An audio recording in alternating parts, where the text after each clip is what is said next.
Cúpula da OTAN em Haia adota tom conciliador para agradar Trump. Ucrânia avança na produção de armas de alta precisão. Mandato do TPI impede Putin de participar do BRICS no Brasil. Boa noite a todos. Está começando agora o Boletim de Notícias da UATV em português, nesta quinta-feira, 26 de junho de 2025. Eu sou Dina Chetvertak e lembro a vocês, para apoiar o nosso trabalho, inscrevam-se no canal, curtam este vídeo e deixem seu comentário. A recente cúpula da OTAN foi orquestrada como uma apresentação cuidadosamente encenada, projetada para agradar ao ego do presidente dos Estados Unidos, Donald Trump, relata o The Telegraph. Desde entradas separadas até uma recepção e jantar em estilo real em um palácio do século XVII, cada detalhe foi planejado para criar uma atmosfera de absoluto respeito e admiração por Trump. O secretário-geral da OTAN, Mark Rutte, foi além da diplomacia, apelando abertamente para as emoções de Trump. Ele chegou a se referir a Trump como um papai que às vezes precisa ficar bravo, uma frase cuidadosamente escolhida para reforçar a percepção de Trump como uma figura poderosa e reverenciada dentro da aliança. A própria declaração da cúpula refletiu o desejo de manter as coisas simples e evitar provocar Trump. Enquanto comunicados anteriores da OTAN se estendiam por milhares de palavras, neste caso esteve notavelmente ausente qualquer condenação direta à guerra da Rússia contra a Ucrânia, um sinal claro de que os organizadores procuraram evitar perturbar a delicada relação de Trump com Vladimir Putin. Todos os aliados, incluindo os Estados Unidos, reafirmam seu compromisso inabalável com a defesa coletiva, conforme estabelecido no artigo 5. Mas, em troca de obter a assinatura de Trump nesse compromisso, a Europa concordou em aumentar os gastos com defesa da meta atual de 2% do PIB para 3,5%, com mais 1,5% adicionais destinados à infraestrutura relacionada. Simplificando, deram ao papai tudo o que ele queria, enquanto douravam a substância com subserviência engenhosa. Da publicação do The Telegraph.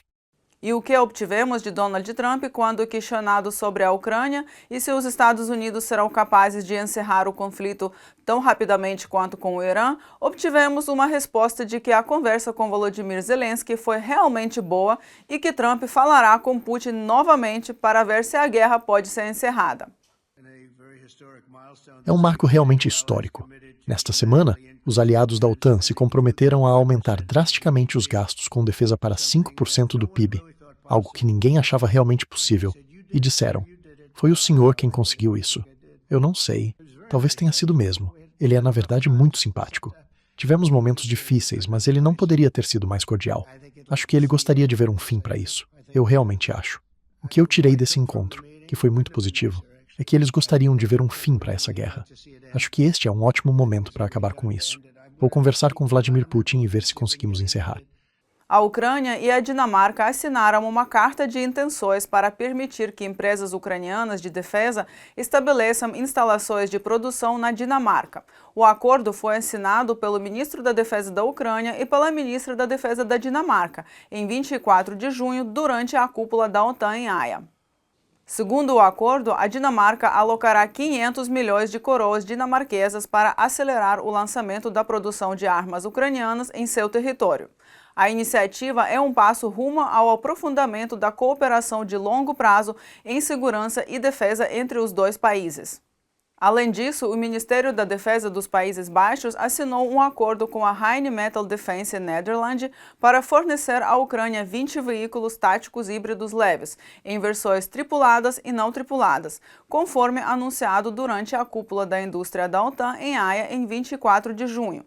A ministra da Defesa holandesa formalizou o acordo e as entregas devem começar no início de 2026.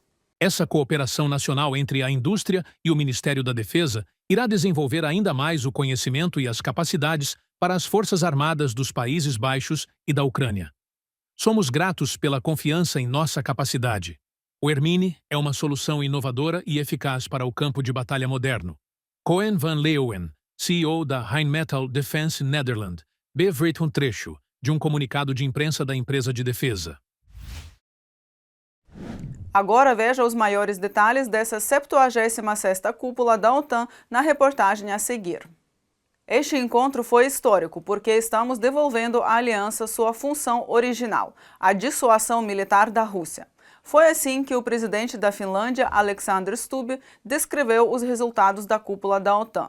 A declaração final afirma claramente: o aumento dos gastos com defesa se deve à ameaça da agressão russa. Unidos diante de sérias ameaças e desafios à segurança, especialmente a ameaça de longo prazo à segurança euroatlântica representada pela Rússia e a ameaça persistente do terrorismo, os aliados se comprometem a investir, até 2035, 5% do PIB anualmente em necessidades centrais de defesa, bem como em gastos relacionados à defesa e segurança. Nossos investimentos garantirão que tenhamos as forças, capacidades, recursos, infraestrutura, prontidão para o combate e resiliência necessários para dissuadir e defender, em linha com nossas 3 tarefas principais. Trecho da declaração final da cúpula da OTAN, publicada no site oficial da Aliança. Dos 5% do PIB, 3,5% estão previstos para serem destinados às necessidades centrais de defesa, principalmente à produção de armamentos e ao exército.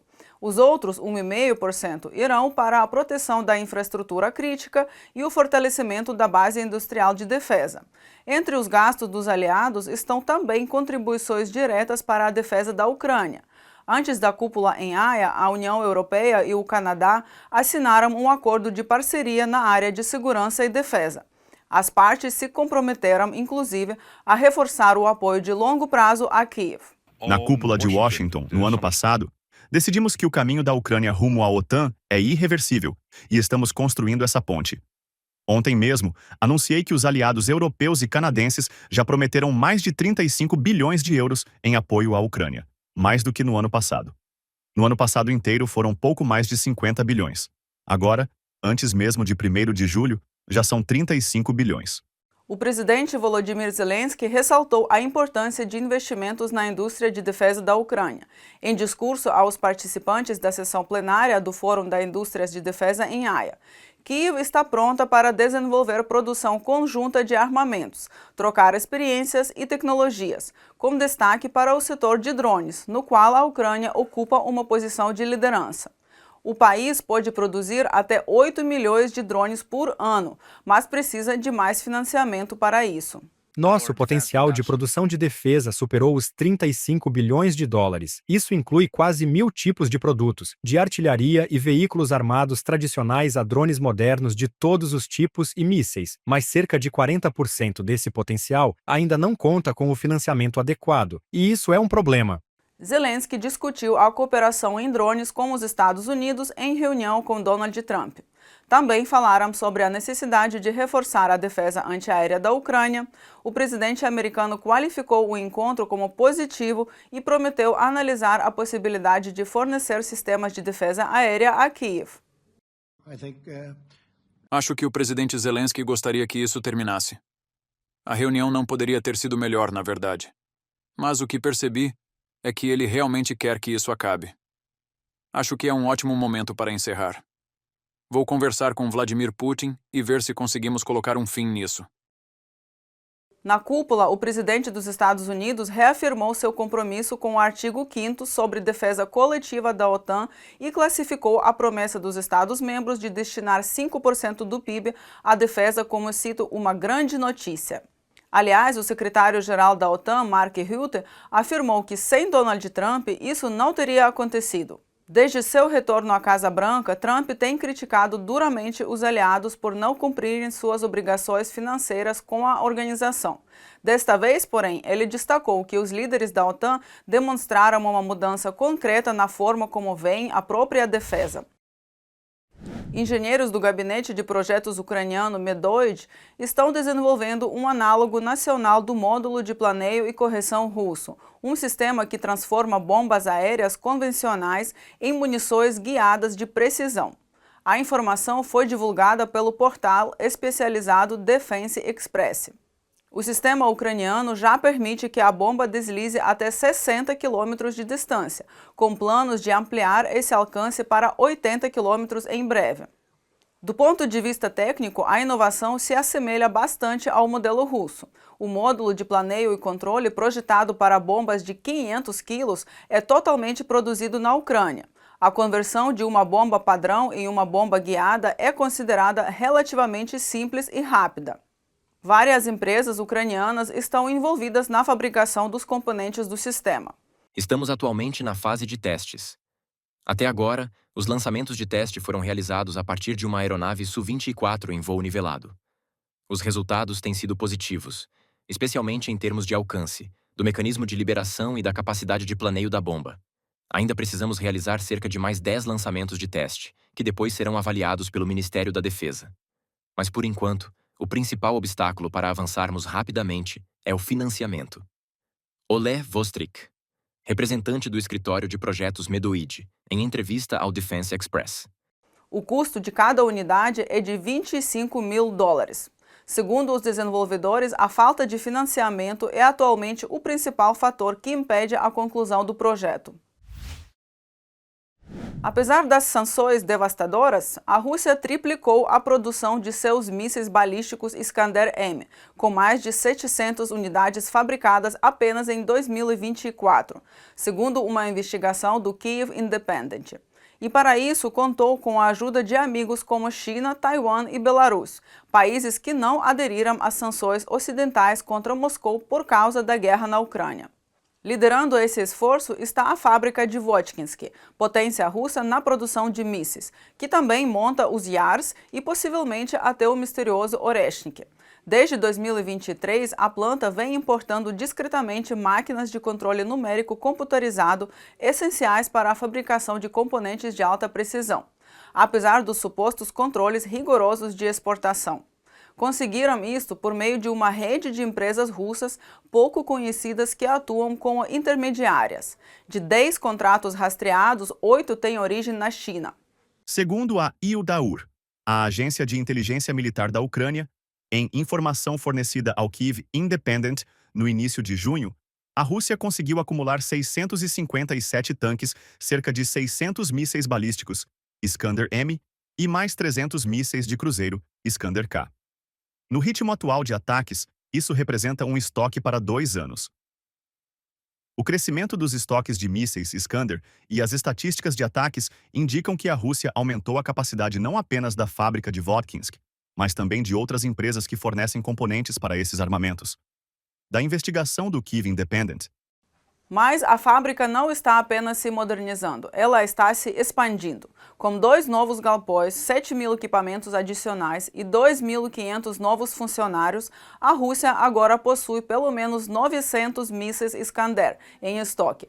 E embora 245 deles tenham sido usados contra a Ucrânia em 2024, que é um aumento de 4 vezes em relação ao ano anterior, analistas observam que muitos estão sendo guardados, que é um sinal de uma guerra longa e desgastante pela frente. Um tribunal especial para julgar o crime de agressão contra a Ucrânia foi oficialmente criado. O presidente Volodymyr Zelensky assinou o acordo durante a sessão na Assembleia Parlamentar do Conselho da Europa. Em Estrasburgo, o presidente da Ucrânia, Volodymyr Zelensky, e o secretário-geral do Conselho da Europa, Alain Berset, assinaram um acordo que estabelece formalmente o Tribunal Especial para o crime de agressão contra a Ucrânia. Antes da assinatura, Zelensky e Berset realizaram uma reunião na qual fizeram um balanço dos avanços na criação do tribunal. O presidente destacou como conquista central o fato de que o Estatuto do Tribunal afirma claramente: o chefe de Estado russo, o chefe de governo e o ministro das Relações Exteriores da Federação Russa responderão sim pelo crime de agressão. Já se passaram 11 anos desde o início da agressão da Rússia contra a Ucrânia, e mais de 3 anos desde o começo da invasão em grande escala. Cada instituição tem seu papel. Para o Conselho da Europa, esse papel é o da justiça e da responsabilização. Alain Berset, secretário-geral do Conselho da Europa. O ditador russo Vladimir Putin não participará da cúpula do BRICS que será realizada no Brasil no próximo ano, por causa de um mandato de prisão emitido pelo Tribunal Penal Internacional. O assessor do Kremlin, Yuri Ushakov, confirmou: isso está relacionado a grandes dificuldades no contexto do mandato do TPI. Como o governo brasileiro não conseguiu adotar uma posição clara a esse respeito que permitisse a participação do nosso presidente no evento, ele não comparecerá. A Rússia será representada na cúpula pelo ministro das Relações Exteriores, Sergei Lavrov, que até o momento não foi formalmente acusado. A mídia estatal chinesa South China Morning Post também informou que o líder chinês Xi Jinping não comparecerá à cúpula. A publicação também menciona que o mandato de prisão contra o Putin foi expedido em razão da invasão em larga escala da Ucrânia pela Rússia e que o presidente russo é acusado de crimes de guerra, incluindo deportação de milhares de crianças ucranianas. Talvez Xi Jinping não queira se aproximar demais de alguém acusado de sequestrar crianças. E assim encerramos o boletim de notícias da UATV em português desta quinta-feira, 26 de junho. Muito obrigada pela sua companhia. Volto a lembrar, inscreva-se no canal, curta este vídeo e deixe seu comentário. Até amanhã, glória à Ucrânia e aos seus heróis.